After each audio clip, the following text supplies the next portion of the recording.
Radio Madhuban 90.4 FM पर दोस्तों आप सभी का स्वागत है मन की आंखों से इस कार्यक्रम में। लगातार हम पिछले 4 सालों से बहुत सारे साथियों को सुना है, उनकी जीवन की गहराइयों को, ऊंचाइयों को और चुनौतियों को हम उनकी जुबानी सुनते आए हैं। इसी श्रृंखला में आज हमारे साथ एक और नए साथी जुड़े हैं। आपका नाम है शिखा जी। आप मध्य प्रदेश से हैं। बैंक ऑफ इंडिया में असिस्टेंट मैनेजर के तौर पे अपनी सेवाएं दे रहे हैं और फिलहाल वो प्रोबेशन में हैं। बीए बीएड किया है और उसके साथ साथ फिजियोथेरेपी की पढ़ाई भी की है उन्होंने। तो बहुत सारी अलग अलग प्रोफेशंस में उन्होंने पढ़ाई के साथ साथ काम भी किया है। जैसे मेडिकल प्रोफेशन में किया तो बैंकिंग सेक्टर में भी आप काम कर रहे हैं। उसके साथ साथ दोस्तों अपनी सेवाएं वहां तक सीमित नहीं की हैं। आप नेशनल फेडरेशन फॉर ब्लाइंड्स के इंदौर यूनिट के फीमेल वाइस प्रेसिडेंट भी हैं। तो चलिए सुनते हैं और जानते हैं शिखा की कहानी उनकी जुबानी। शिखा जी, आपको रेडियो मधुबन में बहुत बहुत स्वागत है। धन्यवाद मैम। आज बहुत खुशी हो रही है। हम काफी समय से सभी से फोन पे रूबरी कर रहे थे। आज आप साक्षात स्टूडियो में आए हैं और हम आपसे आमने सामने बैठ करके स्टूडियो में मुलाकात कर रहे हैं। आप कैसा महसूस कर रहे हैं? पूरा इंदौर से आप राजस्थान ट्रैवल करके आए हैं 2 दिन। बहुत ही अच्छा लग रहा है और सबसे अच्छा तो ये कि आपसे मिलने का मौका मिला जी। और यहाँ पे मतलब यहाँ आने से पहले काफी लोगों से मैं मिली थी ब्रह्मा कुमारी जी। तो बहुत मतलब it's my luck to come here. मतलब यहाँ पे आके मुझे बहुत ही अच्छा फील हो रहा है। पॉजिटिविटी है काफी एनवायरनमेंट में और ऐसा लग नहीं रहा है कोई हेक्टिक शेड्यूल है या कोई सफर बहुत ज्यादा। बस अच्छा लग रहा है। ऐसा लग रहा है फैमिली में है, काफी पॉजिटिव है जी। बिल्कुल, ये परिवार है। रेडियो मधुबन एक छोटा सा परिवार है, तो संस्था भी हमारा पूरा परिवार है। हमारा यही संकल्प और यही स्लोगन रहता है और यही लक्ष्य भी रहता है कि जब हम वसुधैव कुटुंबकम कहते हैं, विश्व एक परिवार कहते हैं, तो हम सभी के साथ उसी भावना से जुड़े और उसकी महसूसता भी एक दूसरे को हो। शिखा जी, जीवन की हम अगर कहानी शुरू करते हैं, वो नन्ही सी बच्ची जब घर में आई, उसकी जब खुशियां मनाई, माँ बाप ने उनको एक नाम रखा और उनके लिए सपने बुने थे। तो आपकी पेरेंट्स ने वो शुरुआती दौर में क्या सपने देखे थे और क्या सोचा था? मेरा शुरुआती दौर ऐसे नॉर्मल जैसा होता है वैसा हुआ नहीं, क्योंकि जैसे ही मतलब मेरा जन्म हुआ तो विद इन 2 days ये क्लियर हो गया कि इनको आंखों में तकलीफ है या आंखों का जो स्ट्रक्चर है वो प्रॉपर बना ही नहीं है। तो उसी टाइम से फिर मतलब मम्मी पापा इधर उधर लेकर के जा रहे हैं हरदा, और जहाँ जहाँ पर जो प्लेसेस अवेलेबल थे, जहाँ दिखाया जा सकता था। और चूँकि मेरे पापा भी टीचर हैं, एजुकेटेड हैं, मतलब ठीक ठाक फैमिली से हैं, तो जितना हम कर सकते थे उन लोगों ने पूरा प्रयास किया। लेकिन हम एक जगह आए, सूरत नवसारी करके है, तो वहाँ पे डॉक्टर ने फाइनली बोल दिया आप टाइम और मनी दोनों वेस्ट ना करें और इसको पढ़ाने में उतना ध्यान दे तो अच्छा होगा, बिकॉज आइज डेवलपमेंट के ऐसे कोई चांस लगते नहीं है। तो खुशियाँ तो क्या थी, एक तो रूरल एरिया से मैं हूँ तो बहुत अलग एनवायरनमेंट था, लड़की है प्लस ब्लाइंड है, तो फैमिली का जो रिएक्शन था वो काफ़ी ज़्यादा मतलब ख़राब था, एक तरीके से कह सकते हैं। तो मम्मी पापा थे जिन्होंने इतना स्ट्रगल कर लिया और सारी चीज़ें आज सेटल है। सबसे पहले थैंक्स तो उन्हीं को मैं देना चाहूँगी कि आज मैं जो भी हूँ, जहाँ भी हूँ, बस उनकी वजह से। अच्छा, जब बचपन में पता चला कि आपकी आंखों की स्ट्रक्चर ठीक नहीं है, आपकी विजन नहीं है, तो उस समय कितने साल के बच्चे थे आप? विद इन 2 days क्लियर हो गया था। अच्छा, 2 ही दिन में? 2 दिनों में क्लियर हो गया था और उसी टाइम पीरियड में मम्मी पापा ने इधर उधर दिखाना शुरू कर दिया था। आंखें नहीं खुली तो परिवार के लोगों ने बोला कि आंखें खुल नहीं रही है, तो तुरंत ही मतलब हॉस्पिटलाइज ऐसे करते हैं, उसी टाइम पे क्लियर हो गया था। तो तभी से। तो क्या वजह थी? डॉक्टर्स क्या कहते हैं? कुछ नहीं, मतलब आंखों का जो अंदर का स्ट्रक्चर होता है वो डेवलप ही नहीं हो पाया और रेटिना और कॉर्निया का जो नस जोड़ती है वो नसें है ही नहीं अंदर एग्जैक्टली। तो वो वायरिंग ही प्रॉपर नहीं है, तो विजन आने का तो फिर सवाल उठता ही नहीं है। बाकी मुझे लाइट परसेप्शंस है और थोड़ा सा समझ में आ जाता है, जितना कि एक शैडो विजन आप कह सकते हो उसको। ओके। सो जब ये जैसे आपने कहा कि वायरिंग नहीं है तो विजन आने का सवाल नहीं है, तो फिर ये शैडो विजन कैसे देख पाते हैं आप? वो बाय बर्थ ही, आप ये समझ लीजिए कि आप अगर अपनी आंखें बंद भी कर ले तो कुछ एक हल्का आभास आपको हमेशा होता ही रहता है। बस ये समझ लीजिए कि वो आभास ही है जो भी है। सो जब आप बचपन में 2 दिन में ही आपको ये विजन का ये इशू था, तो आपने दुनिया को देखी ही नहीं है, तो जब आप स्कूल गए तो शुरू से ही आप स्पेशल स्कूल में गए? हाँ, मैं लगभग 4 ईयर की एज में ही मुझे स्पेशल स्कूल में डाल दिया था। और चूंकि मेरे पापा इस चीज़ को बहुत अच्छे से समझते थे कि एजुकेशन बहुत मैटर करता है, तो मुझे 4 ईयर में, पर हाँ 1 साल मेरा ऐसे निकल गया, जस्ट बच्ची है करके काफ़ी प्यार मिला और बहुत चंचलता थी अंदर, तो मतलब लोगों को भी ऐसे लगा बहुत प्यारी बच्ची है। ऐसे 1 साल ऐसे चला गया, फिर आई थिंक 5th ईयर से स्टार्ट हुआ पढ़ना। 8th तक स्पेशल स्कूल में ही मैंने पूरी पढ़ाई की अपनी। सो आपकी माता पिता क्या करते हैं? मेरे पापा टीचर है, प्राइवेट टीचर है वो, और मम्मा हाउस वाइफ है। आपकी भाई बहन? जी बिल्कुल, एक ब्रदर है, वो भी पुलिस डिपार्टमेंट में है। अच्छा। और अभी उनका रिसेंटली मैरिज हुआ है, तो वो भाभी भी हेल्थ डिपार्टमेंट में ही है। ओके, एक पुलिस में एक हेल्थ में। जी। बहुत अच्छा। सो शिखा जी, जब आप स्कूल गए स्पेशल स्कूल में, तो वहाँ पे तो सभी आपके जैसे बच्चे होते हैं। जी जी। सो दुनिया का पहचान और परिचय कैसे मिला आपको? ये मैं कहूँगी कि ना एक बहुत बड़ा टास्क होता है। आप स्पेशल स्कूल में होते हैं तो आपको स्पेशली ही ट्रीट किया जाता है, तो आपके लिए ना दुनिया एक तरीके से बहुत सीमित हो जाती है। वहाँ सिंपैथी के अलावा बहुत कम ही चीजें होती है जो आप मिल पाती है आपको। तो जब आप फिर स्पेशल से नॉर्मल में या इंक्लूसिव में आप चाहते हैं तो काफी टफ पड़ता है आपके लिए वो।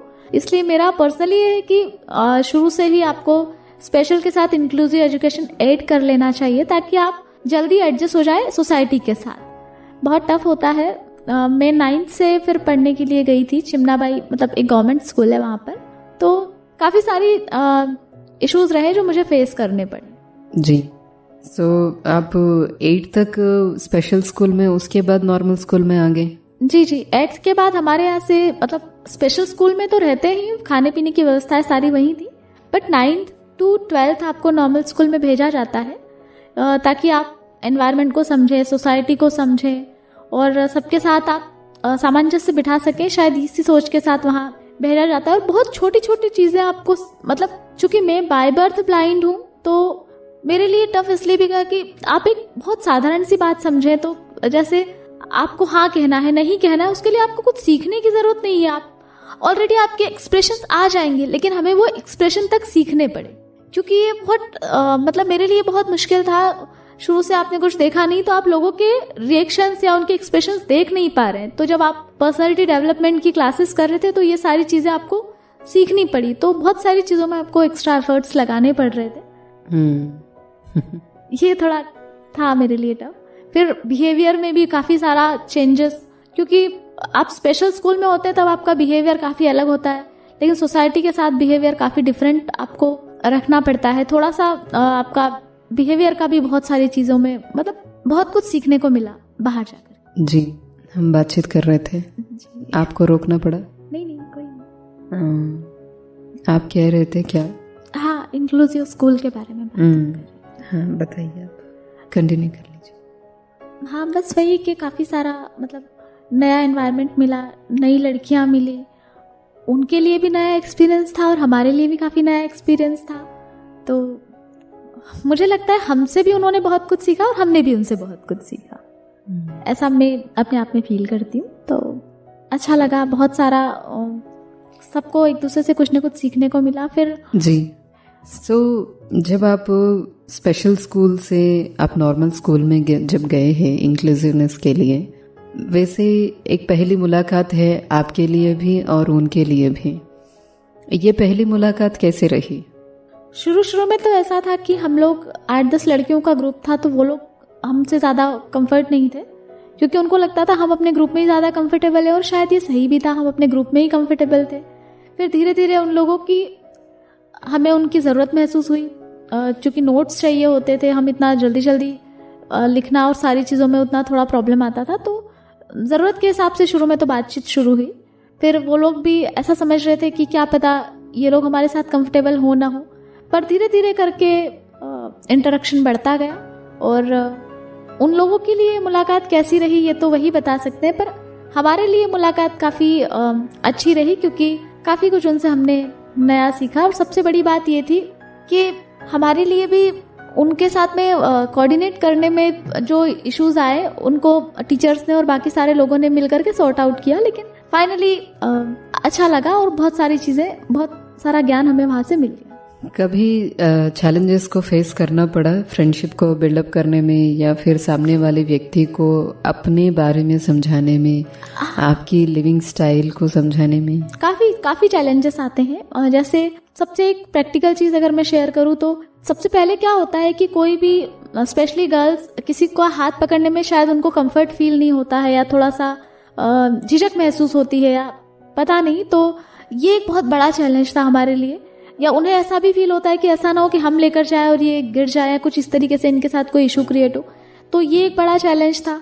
फिर इसके बाद भी छोटे छोटे चैलेंजेस तो रहे, पर मुझे लगता है ये एक मोबिलिटी एक बहुत बड़ा चैलेंज था। और इसके अलावा ऐसे तो मुझे नहीं लगता बहुत ज़्यादा इश्यूज रहे। कुछ बिहेवियरल में भी होते थे इश्यूज? बिहेवियर इश्यूज तो नहीं, कुछ खास ऐसा नहीं लगा मुझे। बिहेवियर तो सब उनका भी और हमारा भी सब सेम ही रहा। बस उनसे ये रहा कि उन्होंने काफ़ी सारी चीज़ें हमारी नोटिस की एज ए फ्रेंड, और काफ़ी सारी चीज़ें सुधारी। जैसे मैंने आपको पहले भी कहा था, एक्सप्रेशंस। और कई बार आप जब आपका विजन इशू होता है तो आपका बॉडी लैंग्वेज भी प्रॉपर वे में नहीं होता है, तो एज ए फ्रेंड उन्होंने काफ़ी गाइड किया और काफ़ी सारी चीज़ों में चेंजेस आए। सही बात है। कई बार हम जब देखते हैं विजुअली इम्पेयर्ड साथियों को, वो जहाँ से आवाज़ आ रही है वहाँ पर कान फेस करते हैं, तो लेकिन आई कांटेक्ट नहीं करते। कैसे करना है, कैसे लोगों को फेस करके बात करनी है। तो वो जो मतलब आई कांटेक्ट एग्जैक्टली वही कह सकते हैं। फेस टू फेस आप लोगों से कैसे बात करेंगे, तो वो बॉडी लैंग्वेज उन्होंने थोड़ा सा उनसे सीखने को मिला हमें। मतलब मेरी एक काफ़ी अच्छी दोस्त उस ड्यूरेशन में बन गई थी, रेणु का नाम था उनका। तो उसने मुझे काफ़ी सारी चीज़ें मतलब सिखाई कि इस तरीके से आप लोगों को फेस करेंगे तो आप ज़्यादा लोग आपसे अट्रैक्ट हो पाएंगे, या ज़्यादा लोग आपको अंडरस्टैंड कर पाएंगे। क्योंकि यूँ विजुअली चैलेंज्ड को कोई ऐसे बोलता नहीं है कि आप ऐसा क्यों कर रहे हैं, लेकिन अगर आप अपना बिहेवियर या अपनी बॉडी लैंग्वेज आप सही रखते हैं तो उसका एक अलग इम्पैक्ट आता है। सही बात है। सो शिखा जी, बढ़ते उम्र की सपने और वो बातें ही अलग होती हैं। और जब भी हम बच्चे होते हैं तो पूछते हैं कि ये बड़े होके क्या बनना चाहते हैं, एक बहुत कॉमन सवाल रहता है और उसकी इंटरेस्टिंग आंसर्स भी होते हैं और एक्सप्रेशंस भी अलग होते हैं। तो जब आपसे लोग पूछते थे तो आप क्या कहते थे? मैं एक्चुअली काफ़ी कंफ्यूज थी, या मैंने तो कभी इस बारे में सोचा ही नहीं था कि मुझे क्या बनना है। पर हाँ, उसी ड्यूरेशन में मेरी मतलब एक टीचर थी जो मेरी आइडियल रही है, शारदा दीदी। She belongs from Maharashtra. तो वो काफ़ी अच्छा संचालन करती थी। तो बस ये माइंडसेट ज़रूर था, मुझे कुछ बनना है या नहीं बनना है, पर इस तरह का संचालन मुझे आगे चल के ज़रूर करना है। वो और मैं 6-7 से ही मैंने पोइट्री स्टार्ट कर दिया था। तो उनसे मुझे बस ये एक मोटिवेशन मिला था कि मुझे ये तो बनना ही बनना है। So, आप बन गए हैं फिर मंच संचालक? फाइनली बन गई हूँ या नहीं, पर सीख ज़रूर रही हूँ अभी। क्योंकि कभी भी कुछ मुझे नहीं लगता कि आप पूरा सीख पाते हैं जीवन में। तो अभी बस ऐसा समझ लीजिए शुरुआत है, और कर लेती हूँ। लगभग देश में आधे से ज़्यादा जगह की यात्रा मैं कर चुकी हूँ, संचालन के माध्यम से या कवि सम्मेलन के माध्यम से। बहुत सुंदर। अंतर्राष्ट्रीय कवि शशिकांत जी और भी आरिफा शबनम मैडम, सबके साथ पढ़ने का मौका मुझे मिला है। तो वो मेरी मोटिवेशन थी, जिनसे मैंने कविताओं की मुझे प्रेरणा मिली। बहुत अच्छा। सो आप मंच संचालन तो सपना साकार कर लिया, फिर क्या पढ़ाई करना है, क्या बनना है, अपनी फाइनेंशियल इंडिपेंडेंस के बारे में? क्योंकि जब लड़कियां होते हैं तो आज की दुनिया में सबसे पहली बात यही सोचते हैं कि हम फाइनेंशियली इंडिपेंडेंट रहे, हम किसी के ऊपर डिपेंडेंट ना बने। और पेरेंट्स भी सोचते हैं कि ये किसी के घर जाएगी तो फिर वहाँ पर भी ये अपना खुद का ख्याल खुद कर सके, इस तरीके से। फाइनेंशियल इंडिपेंडेंट का तो 12th तक तो कुछ भी ऐसा किसी को भी क्लियर होता नहीं है। बट मेरी एक सीनियर थी, वो अहमदाबाद से फिजियोथेरेपी कर रही थी। तो उस टाइम बस यही माइंडसेट था कि बाहर जाना है, तो बस इंदौर से बाहर जाना हाँ, इंदौर से बाहर जाना है, मतलब आउट ऑफ स्टेट जाना है, कुछ नया सीखना है। तो वो माइंडसेट लेकर मैं अहमदाबाद गई और वहाँ पे फिजियोथेरेपी स्टार्ट किया। लेकिन बहुत जल्दी ये भी समझ में आ गया कि एक सर्टिफिकेट कोर्स है, शायद इससे गवर्नमेंट जॉब मिलने में थोड़ी दिक्कत आ सकती है। क्योंकि मेरे पापा टीचर रहे हैं तो उनका गाइडेंस शुरू से ही था। साथ साथ में ही मैंने फिर ग्रेजुएशन भी अपना कंप्लीट किया और फिजियोथेरेपी तो मैं एज यूजुअल कर ही रही थी। और उसके बाद फिर स्पेशल बीएड किया, क्योंकि पापा टीचर थे तो उनकी एक ख्वाहिश थी कि मैं आगे चल के टीचर ही बनूं पर अनफॉर्चुनेटली वो हो नहीं पाया, लेकिन वो चाहते यही थे, तो इसीलिए बीएड किया। बीएड के दौरान ही मतलब मेरा जॉब भी लग गई और उसके पहले भी मैंने 1-2 जगह छोटी छोटी जगह पर जॉब किया, क्योंकि मैं चाहती थी कि मैं जैसे ही मेरा ग्रेजुएशन खत्म हो मैं खुद पर डिपेंड रहूं, मुझे अपनी फैमिली से कुछ भी लेना ना पड़े। ये जी। सो शिखा जी, जब आप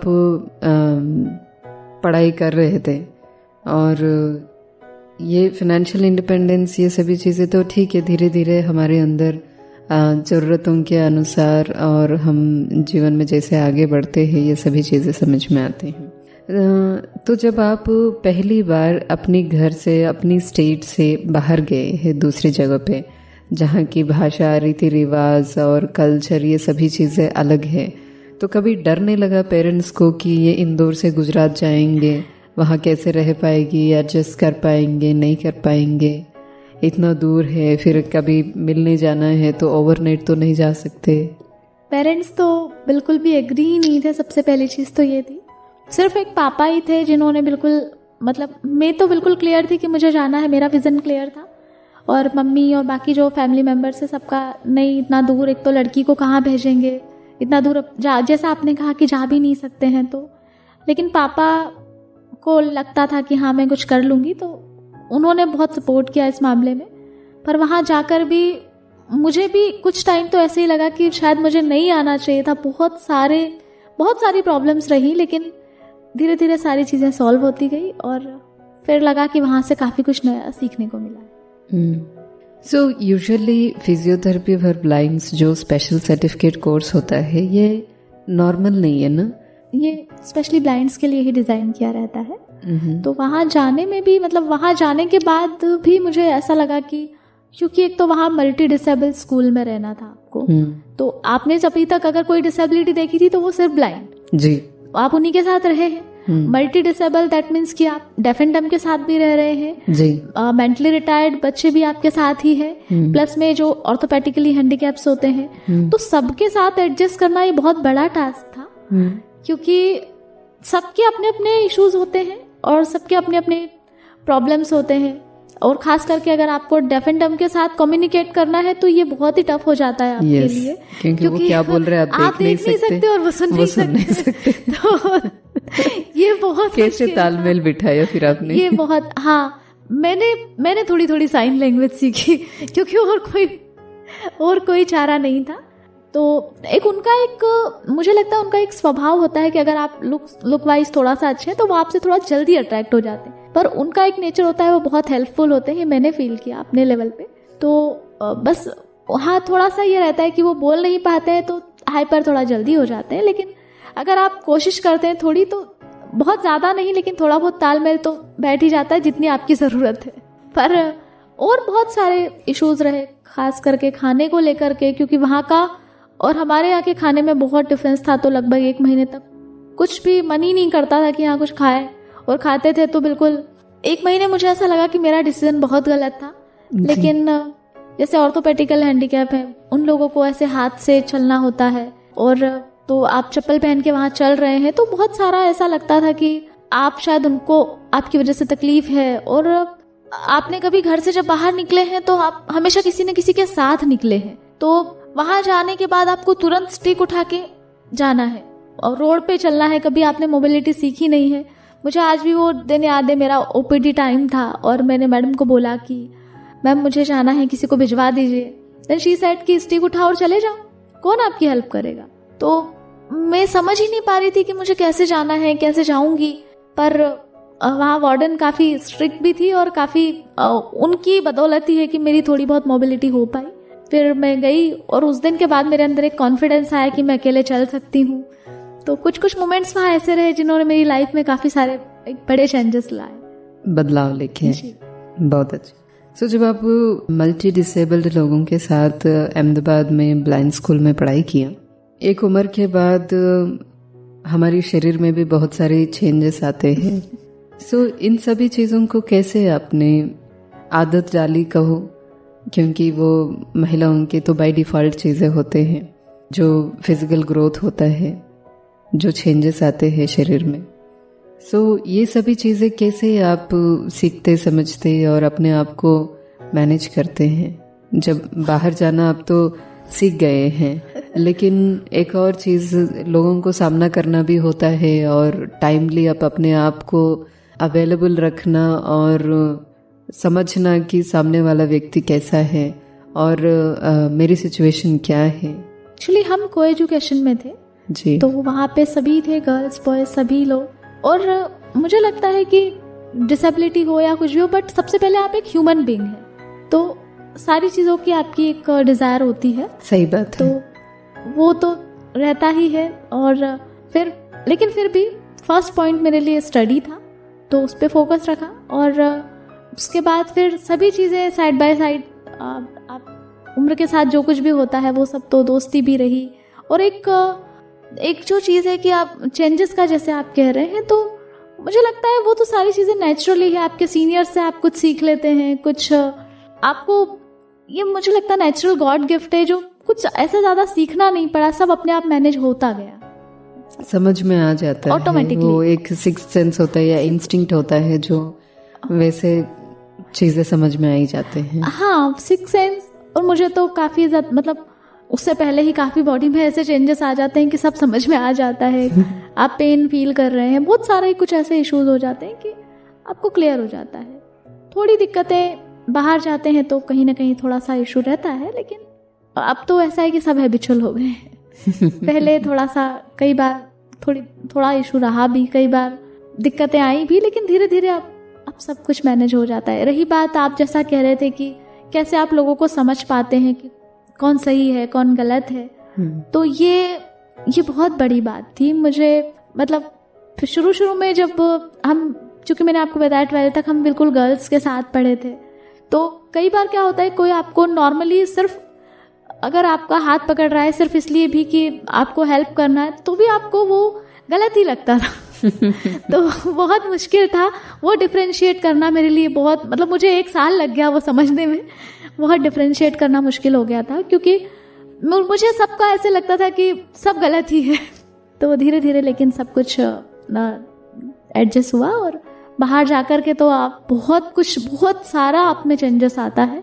और ब्रह्मा, वहाँ पर भी डॉक्टर BK पंचाल सर हैं, जो भी ब्रह्मा कुमारी को बहुत अच्छे से फॉलो करते हैं, तो उनसे मुझे काफ़ी ज़्यादा इंस्पिरेशन मिली। वो बहुत मुझे, मतलब मेरा केयरिंग थे, क्योंकि दूर से आई थी और बहुत इनोसेंट थी, 18th कंप्लीट ही था बस, तो उनको लगता था कि बहुत दूर की बच्ची है, इसका ध्यान रखना चाहिए, कुछ ऐसा ना हो कि ये मिसगाइड हो जाए और पढ़ाई से भटक जाए। तो उनसे मुझे काफ़ी पॉजिटिव एनर्जी वहाँ पर मिली, और मुझे लगा मैं अपना कोर्स अगर पूरा कर पाई तो उसमें उनका काफ़ी ज़्यादा योगदान है।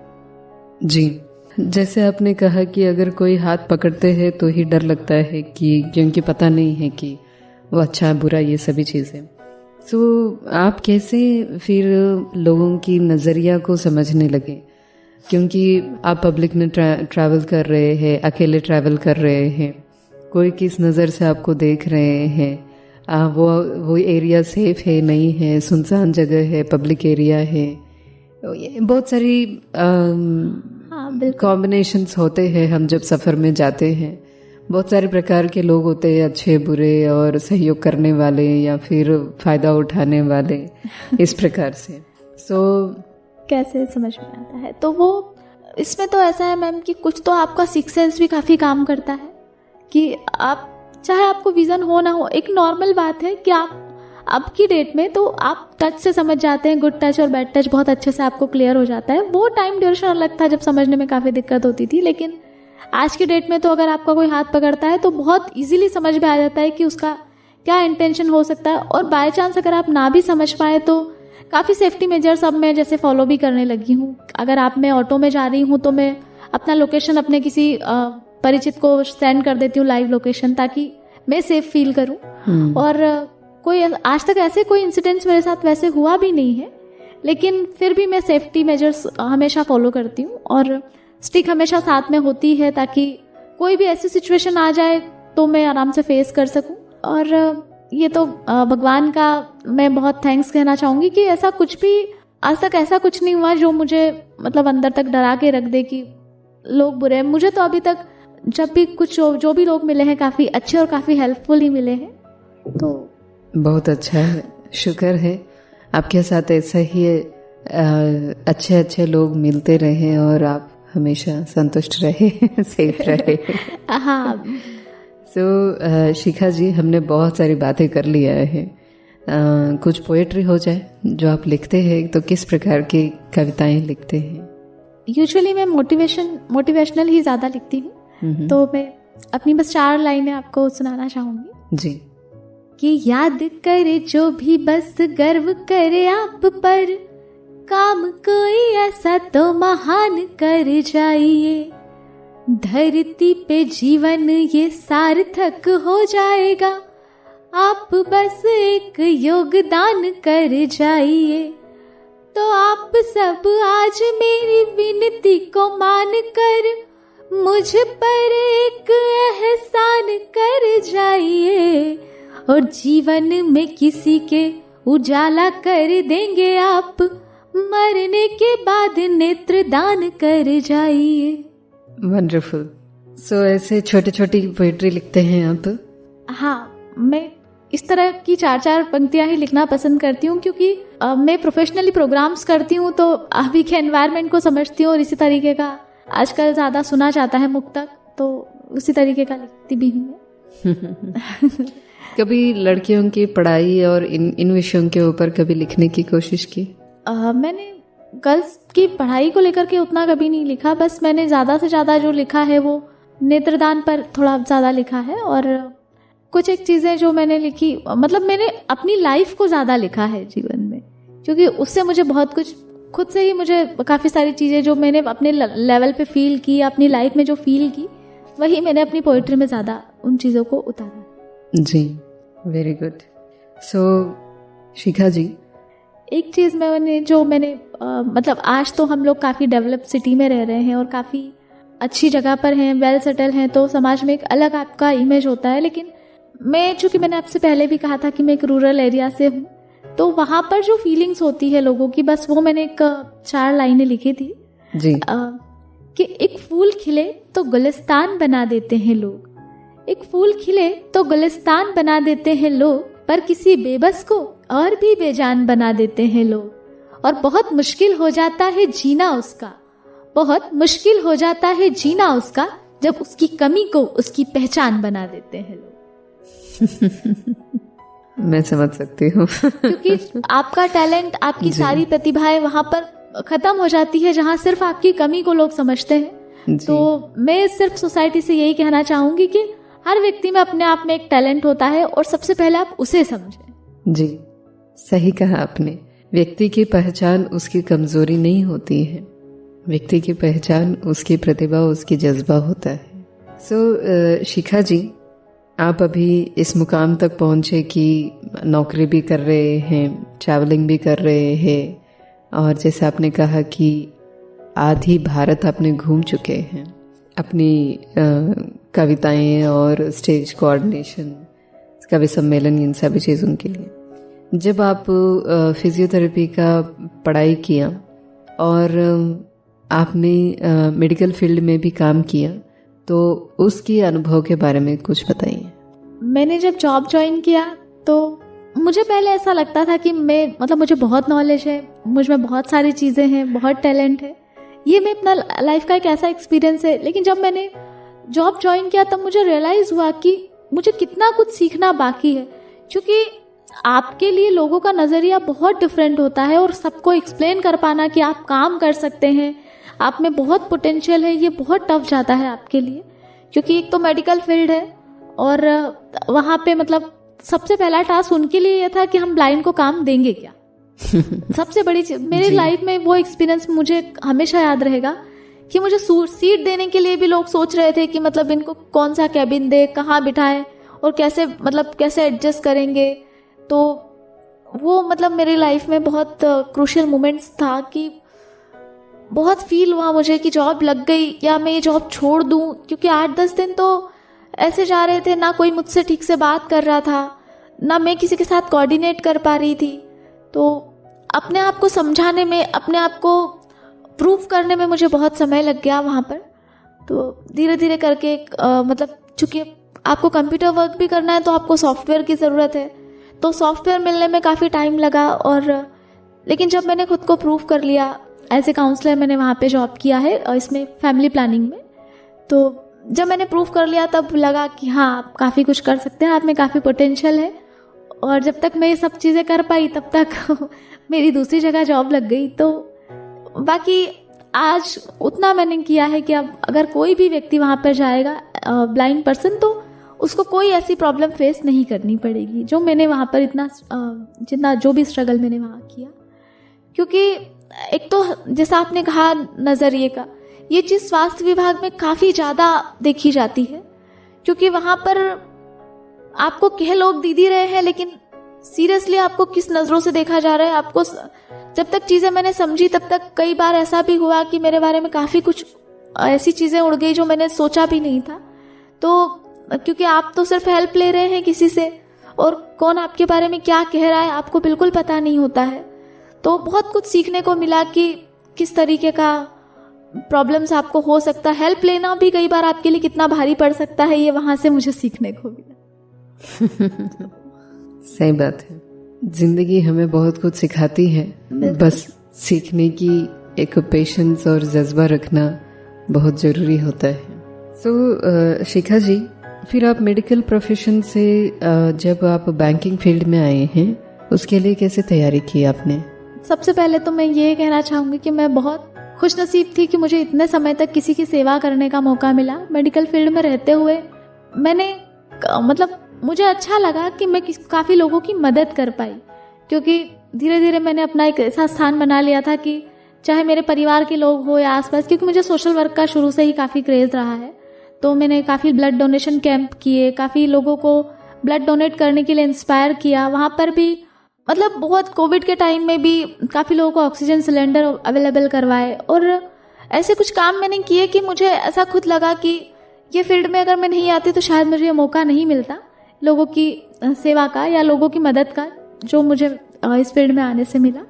और साथ साथ में ही मैं कॉम्पिटिटिव की प्रिपरेशन कर रही थी, तो मेरा सिलेक्शन हो गया। मैं पढ़ाई भी अपनी कर रही थी और साथ में वो जॉब भी कर रही थी, क्योंकि वो जॉब संविदा बेस्ड था। तो सैलरी मुझे लगता था कि मुझे इससे बेटर होनी चाहिए, मैं इससे काफ़ी बेटर डिजर्व करती हूँ, तो मैं साथ साथ में प्रिपरेशन भी कर रही थी। ओके, बैंकिंग एग्जाम की प्रिपरेशन की? बिल्कुल, बैंकिंग के लिए मैं प्रिपरेशन भी साथ साथ में कर रही थी। ओके, सो फिर आप जब बैंकिंग सेक्टर में आई हैं, अभी तो प्रोबेशन पीरियड में है, तो आपकी नेचर ऑफ वर्क क्या रहता है उसमें?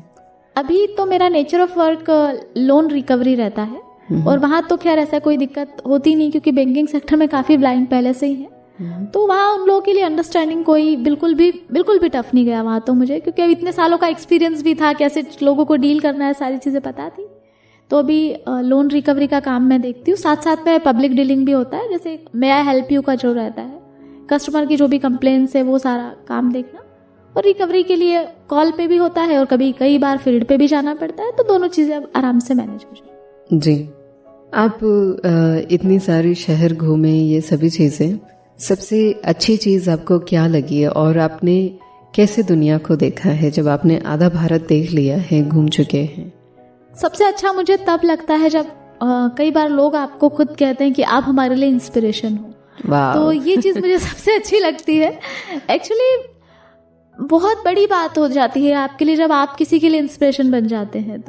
तो ये एक चीज़ है। लोगों का मुझे सबसे अच्छा लगा कि डिफरेंट स्टेट में आप गए, डिफरेंट कल्चर आपने देखा, और डिफरेंट टाइप के लोगों से मिलना। मुझे एक्चुअली लोगों से मिलना पर्सनली बहुत पसंद है, क्योंकि आप जब किसी से मिलते हैं तब किसी से कुछ न कुछ सीखते हैं।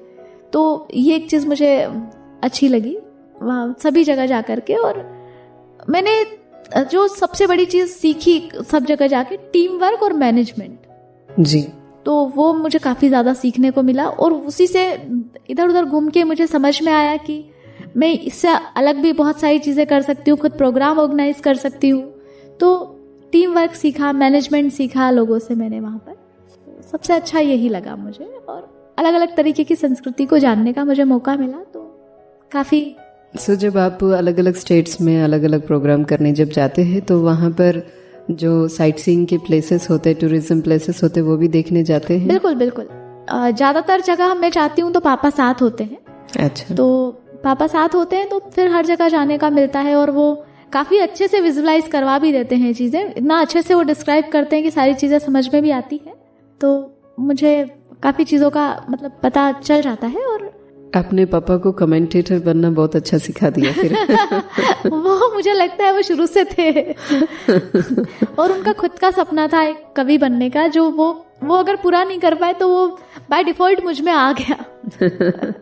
मैंने मतलब उनके लिए भी काफ़ी मतलब एक अपने पापा के लिए भी मुझे लिखना बहुत अच्छा लगता है, क्योंकि उनसे मुझे बहुत सपोर्ट मिला। हर जो भी मैं जो कुछ भी करना चाहा मैंने लाइफ में, तो वो उनसे मुझे काफ़ी इंस्पिरेशन भी मिली और सपोर्ट भी काफ़ी मिला। तो आप इस मंच से पापा के लिए क्या कहना चाहेंगे? मैं बस 2 ही बातें उनके लिए कहना चाहूँ कि देखा नहीं है रब को पर हम इतना कहते हैं, देखा नहीं है रब को पर हम इतना कहते हैं, मेरे खुदा तो बस मेरे पापा में रहते हैं। वाह, ब्यूटीफुल। वाकई में जो जीवन देता है और वो जीना सिखाता है, उंगली पकड़ के आगे चलाते हैं, तो भगवान के स्वरूप तो होते ही है वो। हाँ, उनमें सेवा भाव काफ़ी ज़्यादा है, सिर्फ मेरे लिए नहीं, वो सबके लिए उतना ही डेडिकेटेड है।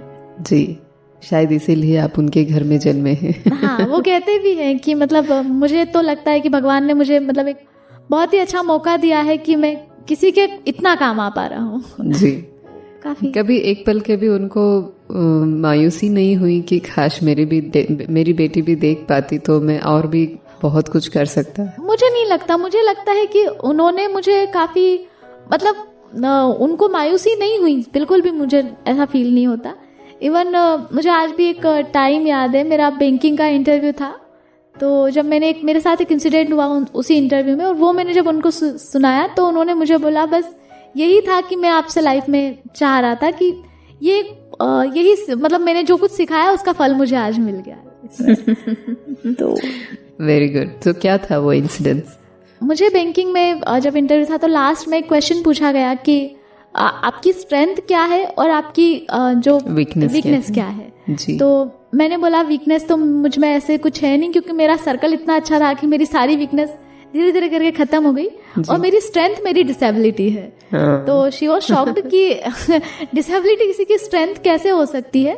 तो मैंने उनको एक्सप्लेन किया कि मैम एक बात समझिए, आप यहाँ 4 लोग इंटरव्यू के लिए बैठे हैं, अगर मेरी जगह कोई और पर्सन यहाँ पे जिसको कोई भी विजन का इशू नहीं है, वो यहाँ पे इंटरव्यू देने के लिए आता है, मान लीजिए वो कोई क्वेश्चन का गलत आंसर कर रहा है, तो आपके एक्सप्रेशन देख करके उसका कॉन्फिडेंस लेवल कम हो जाएगा।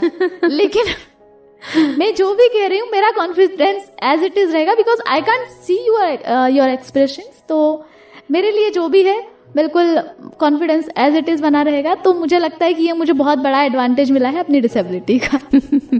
तो वो काफी इम्प्रेस हुई। मुझे लगता है कि इंटरव्यू में इससे मुझे मतलब उन लोगों ने एक स्टैंडिंग ओवेशन उस टाइम पे मुझे दिया, और इससे मुझे लगता है इंटरव्यू में काफी हेल्प भी मिली। ग्रेट। बहुत अच्छा। सो शिखा जी, आप फीमेल वाइस प्रेसिडेंट हैं स्पेशल यूनिट का इंदौर में नेशनल फेडरेशन ऑफ ब्लाइंड के लिए। सो उसके तहत आप क्या सेवाएं देते हैं? पहले मैं बता दूं, नेशनल फेडरेशन ऑफ ब्लाइंड जो है वो मेनली जो काम उसका है वो गवर्नमेंट से लड़ना है अपने अधिकारों के लिए, जो भी आपके राइट्स हैं वो आपको मिले, ये काम है उनका। एस के रोमटा जी जो कि सीनियर एडवोकेट है वो इसको देखते हैं पूरा। और मैं जो काम वहाँ पर करती हूँ यही कि अगर किसी भी गर्ल्स को वहाँ पे स्पेशली मेरे क्षेत्र में कोई तकलीफ है या कोई प्रॉब्लम आ रही है, तो मैं पहले प्रयास ही करती हूँ कि मेरे लेवल पे उसको सॉल्व करूँ। कोई इंस्टीट्यूट में हो या कहीं और कोई इशू है, तो नहीं होता है तो फिर मैं उस चीज़ को आगे फॉरवर्ड कर देती हूँ। तो यही मेरा काम होता है, लड़कियों को मोटिवेट करना, उनके इश्यूज़ को सॉल्व करना, और ज़्यादा से ज़्यादा उनको यही इंस्पायर करना कि वो एजुकेशन पे फोकस रखें और जॉब उनको जितना जल्दी हो सके मिल जाए। जी। सो अगर कोई गर्ल्स आपको सुन रहे हैं आपसे अगर संपर्क करना चाहते हैं, कोई मदद लेना चाहे तो कैसे ले सकते हैं? सिर्फ इंदौर वाले ले सकते हैं या कोई भी ले सकते हैं? नहीं, कोई भी मदद ले सकते हैं। अगर मेरे हैंड का होगा तो मैं डेफिनेटली उसको, कोई भी किसी तरीका का गाइडेंस चाहिए हो या कुछ भी ऐसा लगेगा तो मैं बिल्कुल उनको करूंगी। वो रिकॉर्डिंग क्लब पे भी मैं ऐड हो जाऊंगी आई थिंक, तो वहां से भी मुझसे संपर्क कर सकते हैं। और बाकी अगर कोई मुझसे NFB के ग्रुप पे भी मैं ऐड हूँ, और ज़्यादातर अगर डिसेबल ब्लाइंड गर्ल्स है तो वो भी NFB के ग्रुप पे, तो वहाँ भी वो लोग मुझे कांटेक्ट कर सकते। जी। शिखा जी, मन की आंखों से ये जो कार्यक्रम है, हम हमेशा हमारे साथियों से एक सवाल जरूर पूछते हैं, वो कौन सा पल था या मोमेंट था जिस दिन आपको महसूस हुआ कि ये जीवन मन की आंखों से देखने वाली है? वो मेरी लाइफ में एक ऐसा मोमेंट आया जब मैं दर्शन करने के लिए मंदिर में गई, तो मतलब गार्ड ने रोक के पूछ लिया। अच्छा। सेड कि आप वहां जाके क्या करोगे? आपको किसको देखना है? क्यों इतनी भीड़ में आए हैं परेशान होने के लिए? मैंने उनको एक ही चीज बोली कि हम भगवान को देखेंगे या नहीं देखेंगे हमें नहीं पता, लेकिन वो तो हमें देख लेंगे ना। और बस ये एक मोमेंट था। उस दिन मुझे लगा कि, मुझे रियलाइज हुआ कि नहीं, अच्छा है कि हम मतलब सारी चीजें नहीं देख पाते तो कम से कम हम गॉड के साथ ज्यादा अच्छे से कनेक्ट हो पाते हैं। ओके, क्योंकि परमात्मा भी मन की, क्या बोलते हैं, मन से वार्तालाप करते हैं। वो आपकी भावनाओं का लेन देन होता है। आप आसानी से बात कर सकते हैं। इंसान के लिए शब्द चाहिए। कंसंट्रेशन काफी अच्छा हो जाता है। हाँ। मुझे ऐसा लगता है विजन नहीं होने से आपका कंसंट्रेशन बहुत ज्यादा अच्छा रहता है। ओके। जो भी लड़कियां आपको सुन रहे हैं, चाहे वो दृष्टिबाधित है या नहीं है, एक जीवन में एक मोटिवेशन के इंतजार में है, आप उन्हें क्या कहना चाहेंगे? मैं बस एक ही चीज उनको कहना चाहूंगी कि अपने डिसीजन खुद लेना सीखें। जी। लाइफ में किसी पर डिपेंड ना रहें कि ये करेगा तो ये हमारा काम होगा। आप अपने डिसीजन ले, चाहे गलत हो चाहे सही हो, कम से कम उसके लिए आपको फील नहीं होगा बाद में, और गलत भी होगा तो आप उससे कुछ ना कुछ नया सीख पाएंगे। तो ज़्यादा से ज़्यादा अपने काम खुद करें, अपने डिसीजन खुद लें और बाहर निकलें। सबसे पहले खास करके जो डिसेबल गर्ल्स हैं, ब्लाइंड गर्ल्स हैं, उनके लिए कि बाहर निकले। बाहर नहीं निकलेंगे तब तक आप कभी नहीं समझ पाएंगे कि दुनिया क्या है और आपको कैसे सरवाइव करना है लोगों के साथ। जी। अंत में जाते जाते जो रेडियो मधुबन के श्रोता आपको सुन रहे हैं, आपके आसपास में बहुत सारी दृष्टि दिव्यांग साथी या अलग अलग प्रकार के दिव्यांग साथी भी आपको सुनते हैं, तो आप उन सभी को क्या कहना चाहेंगे? मैं बस सबको यही कहना चाहूँगी कि लाइफ में हमेशा हेल्दी रहे, हैप्पी रहे और जितना हो सके लोगों को, कुछ ना कुछ लोगों के काम आए। जी, बहुत बहुत धन्यवाद शिखा जी, आज आप रेडियो मधुबन के स्टूडियोज में आए और हमारी श्रोताओं के लिए इतनी अच्छी बातें अपनी कविताओं के माध्यम से, अपने जीवन के अनुभवों के माध्यम से बहुत सारी सीख भरी बातें आपने शेयर किया। बहुत बहुत शुक्रिया आपको। आपको भी बहुत बहुत धन्यवाद मैम, और धन्यवाद रिकॉर्डिंग क्लब और संदीप सर को भी कि मुझे आपने ये मौका दिया, ना सिर्फ आपसे मिलने का, बात करने का, बल्कि इस प्लेस को विजिट करने का और इतनी पॉजिटिविटी को फील करने का मुझे मौका मिला। मैं आपको इसके लिए बहुत बहुत धन्यवाद देती हूँ। Thank you so much. तो दोस्तों, ये था आज का कार्यक्रम मन की आंखों से। अभी तक हमारे साथ बने हुए थे शिखा जी। आप बैंक ऑफ इंडिया में असिस्टेंट मैनेजर के रूप में सेवाएं दे रहे हैं, प्रोबेशनरी पीरियड में हैं। सुनते रहिए, मुस्कुराते रहिए। Radio Madhuban 90.4 FM।